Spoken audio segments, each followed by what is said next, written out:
energy hasn't been disrupted for hundreds of years. We also believe the grid is going to change a lot, just like how the telecom industry changed because of the internet and cell phones.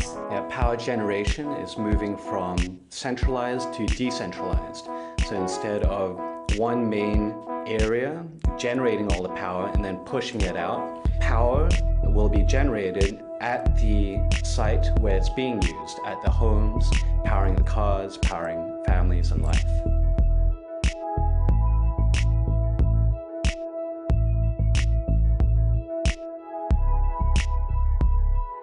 GigaWatt is a company that owns two brands, and the first brand is called Go Green Solar, and that brand particularly focuses on homeowners that want to install solar panels on their homes to eliminate their electric bills. And then we have another brand that GigaWatt owns called SunJack, and that brand, it provides portable solar solutions to not only power consumer electronics, but provide lighting for village electrification.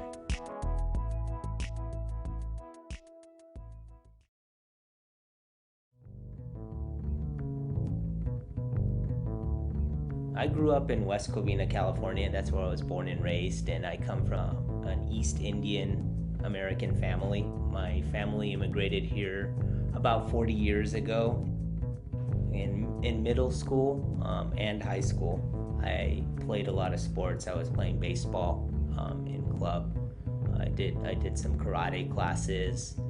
So I was always a very active kid, and a lot of kids used to actually pick on me. They used to stuff me in the lockers at PE class, and eventually towards the end of high school, I started to become known as someone who was a resource, someone who was cool because now technology was cool. My parents were both born in Malaysia of Chinese descent, and they grew up there, they studied there. However, they went to London to do their graduate degrees, which is where I ended up being born. And my family moved to Australia when I was 7 years old, where I spent most of my life growing up.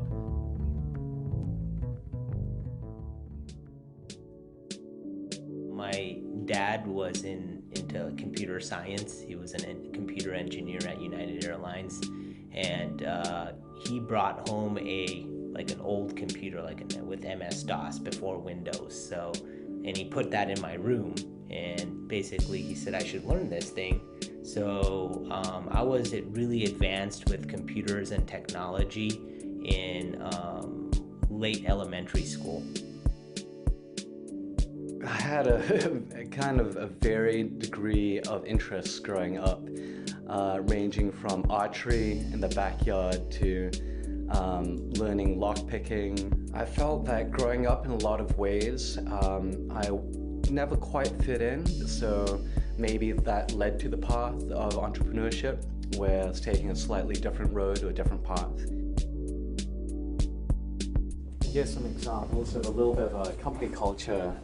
Last Halloween, people dressed up in various costumes. We have Holy Guacamole here, Peeping Tom with Tom, engineering goals. Just we like to enjoy ourselves here.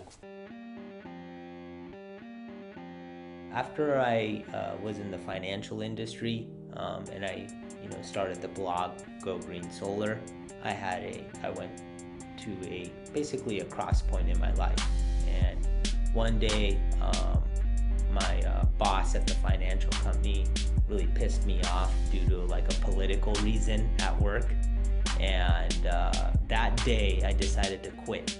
Right? I said, I'm never gonna do this again. I quit this job. The next day, I told my parents that, hey, I'm quitting. I'm moving back home. Right? I need to save money. I'm gonna start this business.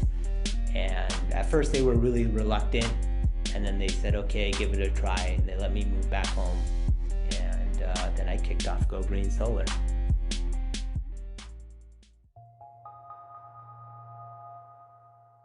There was obviously times, psychologically, it's like, oh, why don't you just get a job, or there were significant life events happening where my friends were moving out into their own homes or their own places, and I was still living at home. And I had to get a night job, to just basically make some pocket money. There was a lot of pressure, right? It's like parents like, oh, what are you doing? We don't see you doing anything. Like, you're not making money, right? You're just living at home, mooching off of us. And then slowly but surely, results started to come in, right? Started making more sales, more bigger clients would call us. The transaction sizes started getting larger. It was just like working every day and just saving every penny. And over time, just saved up money, and then I started hiring people.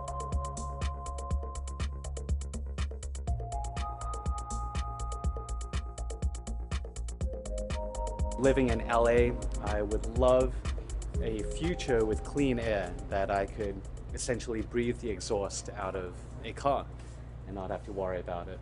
And this is a car that's charging right now. This is Kyle's. Yeah, this is Kyle's car. He's ready to go home. He'll be fully charged, and he'll be able to go back to downtown LA where he lives and able to drive around and get back here with no problems. So SunJack, as Deep mentioned, was actually kickstarted through Kickstarter.com. We ran a 30-day campaign to create a portable solar charger that could also electrify villages in rural areas. We raised over $70,000, which gave us enough capital for our first production run, and since then we've just continued to scale the process.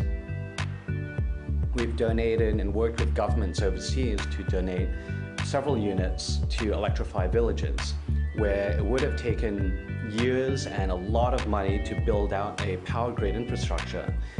Essentially overnight, they can truck in a batch of portable solar panels, and now villages have lighting and power for communication, medical use 24/7, and so on.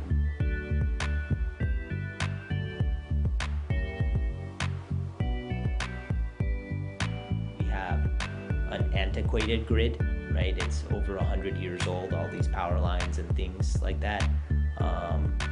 It's very fragile. If the system goes down, it can cause billions of dollars of economic loss per day, right? And there's been instances, like Hurricane Sandy and these natural disasters that knock out power, and it cripples cities. So having, on-site generation with storage would make our system more reliable. That's definitely something we have to, as a country, move towards. It's almost national security.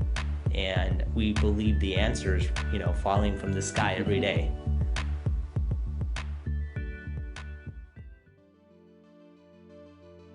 The advice I would give to someone who's thinking about starting their own business would be to not wait for the right timing. The right time is now. These days you can start part-time as well. There's a lot of entrepreneurs who have a full-time job, work on a small business at night, a few hours a night. These days you can do it on a very limited budget. The bar has been lowered on what it takes to start up. And people say, but I don't know how to do it. I don't know what to do. I don't know who to speak to. And I feel, in my experience, simply taking action and trying things is the best way to learn. As one walks, the path unfolds.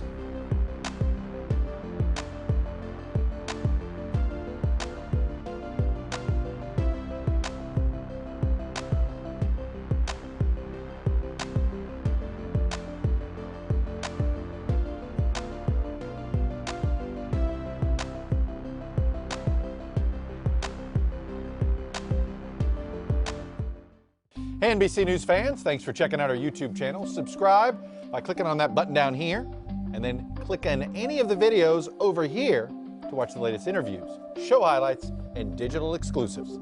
Thanks for watching.